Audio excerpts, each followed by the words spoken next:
you. Oh, great. Thank you. A lot better.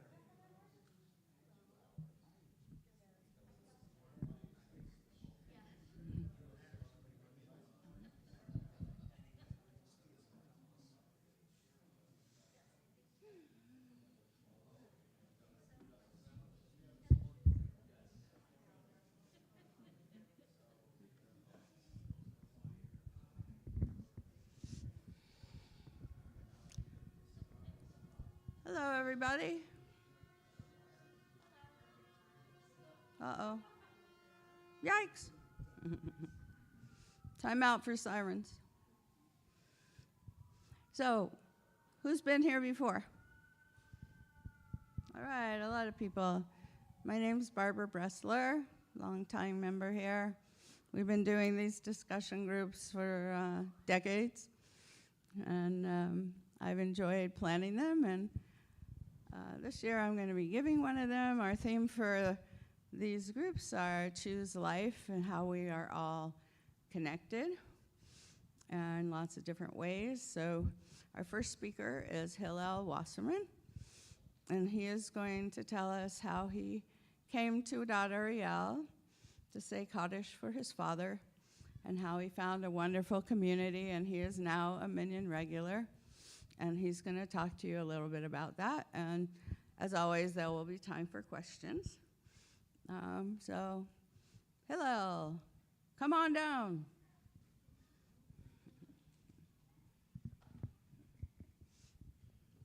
You can hold it or put it in there. Hi, everybody. I'm Hillel Wasserman. And in true Hillel Wasserman fashion, this brand new kittel, which I've been wearing for all of a handful of hours already, has got stains all over it. I am the pig pen of Judaism. You know, remember from the Peanuts cartoons, the guy that was always in the cloud of dirt, the one with the tallis always falling off, the one with the tefillin half on. Yeah, that's me. That's well, Gemar Chatima Tova to all of you, Shana Tova. I grew up at Temple Beth Am on the other side of the hill, and I remember the Minyan. 12 or 15 of the oldest men I think had ever seen in my entire life, complete with the yellowing talasim and the cracking tefillin and the thick Eastern European accents, as thick as the slabs of challah they would pile with creamed herring down, and then down that with schnapps. I guess they were the original good old, and I mean old boys. And to this 12-year-old, not really my crowd. And then, 7 years ago, my father died. And I needed a place to grieve. I needed a place to mourn. I needed a place to say Kaddish. What I really needed was a minyan. And what I got was a dot. And the merry Minyonaires. That I was going to say Kaddish for my father was never in question, right? I mean, I watched when I was 12 how he did that every day for a year with the good old boys club. And my father's father, my grandpa Reuben, was not very nice to my dad. And so that he would choose to honor him in that way really spoke to me, because my father loved me. And he told me he loved me, and he showed me that he loved me every day of my life. Why wouldn't I say Kaddish for a man like that? And so, after the second day of Rosh Hashanah in 2016, I crossed the threshold into Deber Chapel and to the clutches of the merry Minyonaires. There was Herb Moore, the first Jew I met on campus here.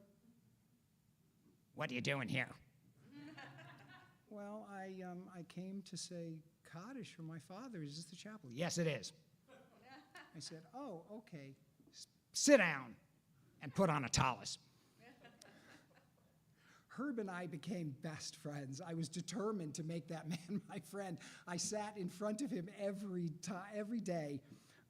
I was determined to make that man my friend, and I used to try to match my kippah to my T-shirt. And one day Herb says to me, kippah doesn't match your t-shirt. And it's like, I knew you liked me. I knew you were looking, and I like you too. So there was her more. And soon enough, there was Manny Aftergut, and Robert Sachs, and Rona Blaker, and David Gruber, and Bruce Adelstein, and Ernie Goodman, Steve Lavender, Jim Lesserman, and many, many more that I would meet. But most importantly, my sister from another mister, the bewitching, raven-haired Julie Jafrida, whose father had died 3 days before mine. She walked in. She came about a week later. Took her a week later to find it out. When she came, she walked in, and I could see the puzzled look on her face, and so I just handed her my sitter, and that was it. We were best friends, and that's the way it can go. And at least it went that way for me. But those people, all of those people, they picked me up, and they embraced me, and they carried me through my 11 months of Avelut. From the time when I was so upset I could barely form a sentence to when it was just a joyous experience to be in the room with those people, they really are a fun bunch. This is not your father's, not my father's Minyan, all right? This is a very different group. About halfway through that time, I decided that I liked these guys so much, I liked what I was doing so much, that I was going to come back every day. And that's kind of what happened, because I wanted to be the 10th man for whoever else was going to walk through that door like I did, because that's what all of you did for me. Those merry Minyonaires, there really is nothing like it.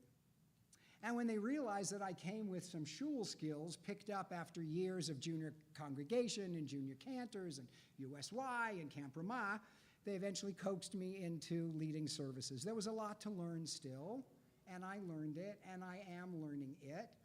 And the more I learn it, the more I love it.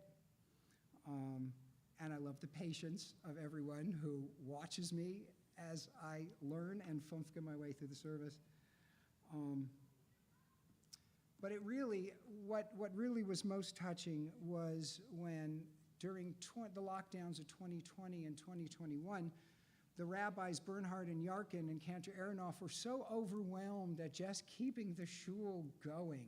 You know, Lena LeBeau and her crowd were working, you know, very much behind the scenes, but the face of the shul, of course, were our rabbis and our cantor. And like I said, like overwhelmed, as we all were, and so they asked if some of us, one of them being, of all people, me, would occasionally lead services, pick a day to lead services during the week, which I did. I mean, this was when we were on Facebook, okay? It was a one-way broadcast. We weren't on Zoom yet, so there wasn't any kind of interactivity in that way, except for the comments column, and my eyesight is so bad I couldn't keep up with the comments and the Siddur, although usually I'm pretty good at keeping up with the talking and the praying, but that was a little bit challenging. And yet, you know, in the midst of all of that strangeness, in that cold, weird moment that we were in, and on that cold, weird medium, the mighty Minyonaires, we found a way to keep ourselves connected. I think we built an even stronger connection through all of that. There were people that returned to us that hadn't lived in the area in years, and people that just couldn't, you know, couldn't make it in, and still that's the way it is, right? We've now moved to a hybrid service where we're on Zoom, and we're also live in the room, and it's the best part of my day. It always is. But my Minyan life is just part of my greater shul life here, but it's a big part. And that's because it connects me to the parts, the very best parts of my youth, right? All that time that I spent gathered up that knowledge, learning those things, it actually pays off. And of course, it connects me to my father, who would absolutely plots if he knew I was putting on tefillin every day. Frankly, it surprises me too, because I'm not religious. I mean, I keep a kosher home, and I wear a kippah, and I daven every day, and I busted out a kittel for Yom Kippur, but I'm not religious. Let's be very clear on that. what I am is I am devoted to my minyan and to this shul, because this has become the very best part of my day, and the last 7 years and the years going forward, the very best part of my life. This was my father's last gift to me, this shul, this community, all of you. After years without a shul life, here he was giving me something back that he knew I loved. It was because of him, as I said, that I walked across that threshold, but it's because of all of you that I continue to do that. So, come join us sometime. Come comfort the mourners, or if you are in mourning, come and let us love on you. It's what we do very well. In fact, it's what we do best. Come to find something deeper in yourself, because it's there. Come to get shaken down for tzedakah by 3-year-old Alana Handelman and her little accomplice, brother Isaac, and discover the joy of waking up singing. We may not have any creamed herring for you, but we'll do the best that we can. Gemar Tov. See if people, do people have comments? Do you want to ask Hillel any questions? Do you want to know the services are at 7:30 Monday through Friday, 9 o'clock on Sundays, and on national or federal holidays? Jerome Verd.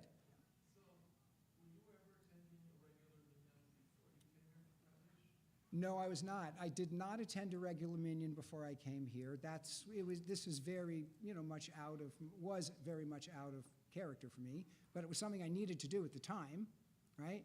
But now it's something that I choose to do. Because you come and teach me things. And that too. Don't the best of us. Adam, you had a hand up.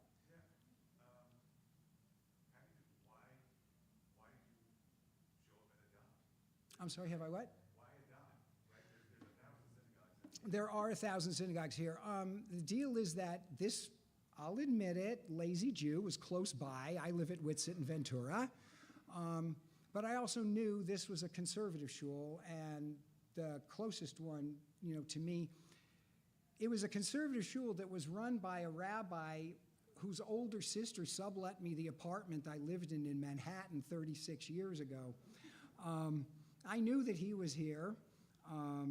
That didn't get me across the door. Judy Dubin Aronoff, I grew up with her. USY, Hebrew High, Camp Ramah. Lovely voice, but that's not what brought me here either, really. It really was saying Kaddish, but that is what has kept me here, is everyone that I've met. When my mother died, by then I was already pretty installed around here.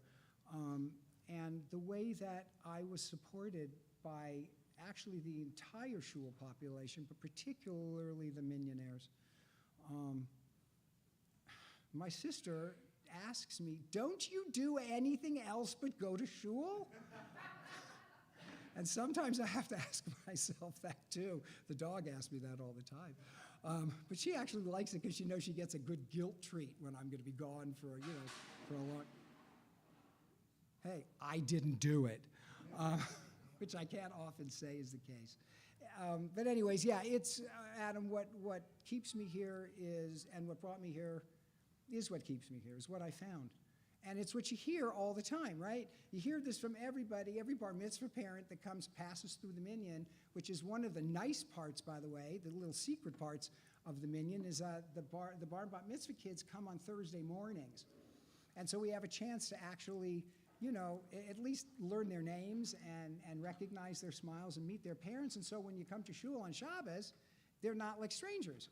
It's kind of nice. But what you hear all the time from those parents is just how much of an embrace this community is. And if I wasn't experiencing it, I'd be rather skeptical. But it's true. You guys know it. You live it every day, right? So, some days. Did you want to? Oh, Alan. Is there any particular day of the week where you feel that you need more attendance, or you're getting close to not having do we worry about making a minyan? When I was first coming here, it was a bit of a challenge some days. We were rushing out to the courtyard just to grab some, because you just stick your foot over the threshold and you can say, "God, it's good to leave." Except now we don't have the school where we can reliably pull, recognizable Jews. And so, that would be a challenge if it wasn't for all that we learned through the course of the lockdowns. People really want to be together. We are now almost pulling a full minyan in the room every day, which is so thrilling. And then we get as many people online. We can have as many as 25 people, virtually and in person. It's really wonderful. And I think that's just the power of what this group does. We are a very welcoming bunch. We want you. As much of you as we can get. We don't want your money. Somebody else wants that. Monday and Thursdays always let you come because you need to give aliyot and people Yes. so a lot to go around. So Monday and Thursday. Mondays and Thursdays, Torah days are good days to come, but actually really any day is good. Sundays are also, and we've set it up that way so that more people can come on Sunday. I wish that that more would take advantage of that, because every day is a nice day in Rhode Island. It really is. But yeah, particularly when it comes to giving out honors and the like, Mondays and Thursdays are really important. Yeah. No, we meet in the deeper chapel, which is really just across the courtyard from the main sanctuary. Easy to fall into. What's that, Jerome? This is live stream though that you do on the mic. Oh, I should stay here then? It's being live streamed. Oh, it's being live streamed. Yeah. Is it Netflix? There was Mel. Well, my first question is somewhat facetious, but a technical question. So I would get phone calls from you and others sometimes when the cantor finally had a chance to sleep in a little bit, saying, "We're not on the computer, nobody can see us. What are we supposed to do?" Has that resolved itself? Yeah, things do. We're. It was about constantly calling the cantor to report that the Wi-Fi wasn't working, or the iPad had sprouted legs and walked off someplace. We found all kinds of wacky things, but that, you guys know it, right? We're all living with technology more than we ever did before. But it has been a real great connector, and it's not just here at the shul. I've heard this all over the place. The Chai Neighbors, which Marty Lasker knows a thing or two about, the Chai Neighbors actually, again, asked me to participate in this interfaith conversation series. And so we spoke with priests and pastors and imams and shamans and the like. And what we heard from all of them was the same thing, was how the pandemic, how the lockdowns during the pandemic brought more people to them, more people that they had lost track of even, that had moved out of state or moved to another parish. But here they were able to gather again and be with each other. There is no substitute for pressing the actual flesh. But if you have to press enter, do it at 7:30 in the morning. You can get to us right from the shul's website. Look under, I think it's Pray, and there's a sub-tab Tefillah schedule, and the first live link on the right side of that page is to the Daily Minyan. So please. Yes, there is an evening minyan as well. The evening minyan meets at 7 o'clock, and it has remained online this entire time. They're yet to return to campus. And they're a very nice, dedicated bunch of people. Robert Sachs and Irv Biner and Susan Porter from Anchorage, Alaska, all take turns davening. Ketchikan, Alaska, all take turns. Really, like one is different than the other. I know, Susan, I apologize for that. Because you know she's watching. What else is there to do in Ketchikan? Yeah, Mel? The other thing that you said, which I didn't know whether it was facetious or not, it triggered me to remember something else. You said, "I'm not religious, but I put on tefillin, I'm in shul all the time, I keep kosher," all those things. And it reminded me of something that I heard from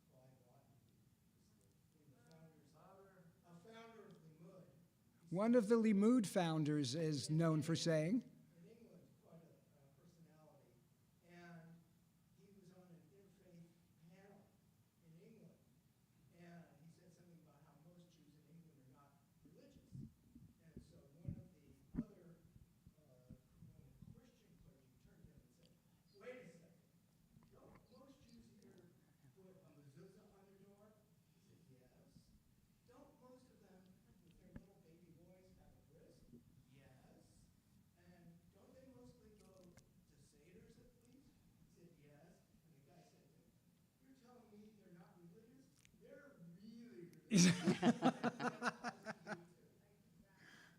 Well, it's really weird being in the position of being even more of a super Jew than I was to my friends. All of y'all know that I'm just pretending, but my friends actually think that I'm now like a super Jew. So Adad Ariel did that to me. It could do the same for you. Anybody else? I'm wondering if, since you joined the synagogue, if it has inspired you to learn more about Judaism or our texts or Kabbalah or any of those things that we sometimes delve into to find answers or just figure out where do we come from and what do our texts say and things like that. So I would say to you, Barbara, yes and not yet. What's really interesting is my father's Jewish education consisted of 6 years of staring into the corner in the rabbi's office. He was, unsurprisingly, a behavior problem. Tree, acorn. But when he made the commitment to go and say Kaddish for his father, somehow that inspired, I'd say a renaissance, but there never was a science to Ren. It was just his science, I guess, to really start to learn. And he found a group of laymen, lawyers and doctors and the like, that would study Talmud every Shabbos after shul. And so he fell in with this crowd. And for at least 2 decades, my father spent in Talmud study with these guys. Yeah, I have learned more about leading the service than I knew. There were things I did not know went on, and now I know, and I mostly know how to do them. But everyone here has been so patient with me while I learn, and that's what's so great. And we will be patient with you as you learn. So come and you know, give a swing at it. It really is a worthwhile thing. I want more. Right? I am greedy. That my mother instilled in me. I want to get back to reading Torah. I want to get back to reading Haftorah. I want to get back to doing all of those things again. Peter Reynolds has moved to the desert, and God knows, you know, who else is going to pop up and lead Shabbos morning services from time to time. So I'd like to reconnect with all of that material and begin to do that too. So Mel, you know, you've got the list, right? the can't, yes. After Sukkot, I will give her a call. After they get back from Israel, I'll be giving the cantor a call and trying to get some MP whatever files and learn this stuff. But yes, Barbara, I want to do that. It serves that purpose. That's also one of the most interesting things. This is such a learned community. You guys know so much, right? And I'm always impressed with the hunger you all have to learn more. And I'm just sort of standing at the sidelines, it feels like sometimes.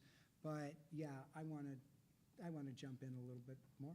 I think you're right in the center, Doing the best I can. not the sidelines. Did you have a question? Yes.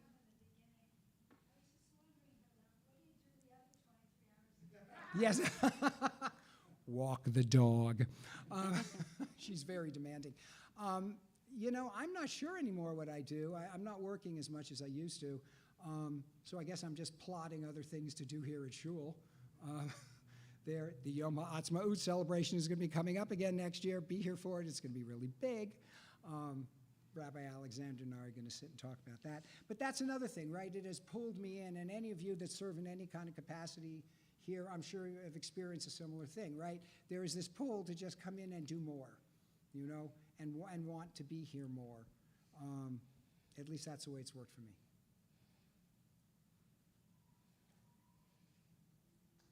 Any other questions here? We're Then good? maybe it's time for you to talk, Barbara. We're going to have a little break. We'll have a little break. Yeah.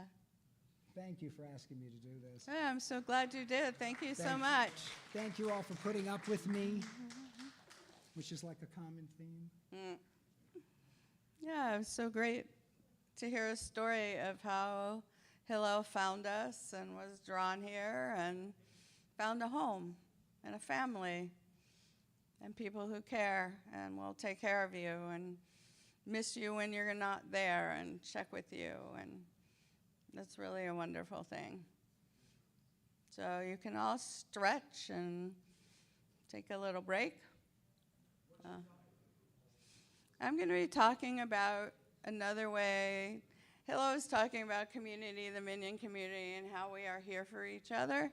And I'm going to be talking about how we are connected at a much smaller level, like evolutionarily, and tell you a little bit of science. You know, don't have a heart attack, no pop quizzes. But there have been a lot of wonderful discoveries in the last 50 years about how Darwin was sort of right, but kind of wrong. And we've learned a lot more things about how we got here. And one of the books I read is called I Contain Multitudes. And we have all kinds of bacteria and microbes that are part of us that we inherited a few billion years ago as life began. So I'm going to give a little talk about that and what that means. And then Mel is going to talk about text and what our texts say to us about our responsibilities to each other, and that we're a community, and we all have roles in that community. Is that right? Kind of, sort of. All right, well, he'll tweak it and tell you the right thing when he does it.